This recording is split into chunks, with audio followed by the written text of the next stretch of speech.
এটা মেইনলি ব্যবহৃত হয় অ্যান্টিসেপটিক হিসাবে আর ড্যান্ড্রফের জন্য। তো অ্যান্টিসেপটিক হিসাবে আপনি কীভাবে ব্যবহার করবেন? এটাকে ডাইলিউট করতে হবে। এটাকে ডাইলিউট করে 0.5% টু 1% তৈরি করতে হবে। সেটা আপনি কিভাবে করবেন?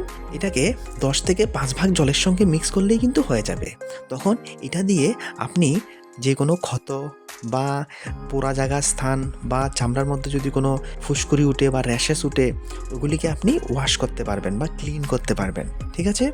আর দ্বিতীয়ত হচ্ছে গিয়ে ড্যান্ড্রফ। ড্যান্ড্রফের জন্য আপনি কিভাবে এটা ব্যবহার করবেন? তার জন্য এটাকে ডাইলিউট করতে হবে স্ট্রেংথ অফ 3%। আর সেটা আপনি কিভাবে করবেন? 1:1 অনুপাতে। আর তার জন্য আপনাকে 1 ml ওষুধের সঙ্গে 1 ml জল বা 10 ml ওষুধের সঙ্গে যদি 10 ml জল আপনি মিক্স করেন, তাহলে কিন্তু এটা 3% স্ট্রেংথে তৈরি হয়ে যাবে। আর তখন সেটা দিয়ে ভিজা চুলকে আপনাকে ওয়াশ করতে হবে, তারপরে জল দিয়ে ভালো করে ধুয়ে নিতে হবে। এভাবেই কিন্তু ড্যান্ড্রফের জন্য এটা ব্যবহৃত হয়। আর এই দুটি কাজের জন্যই কিন্তু ডক্টর এটাকে প্রেসক্রাইব করে।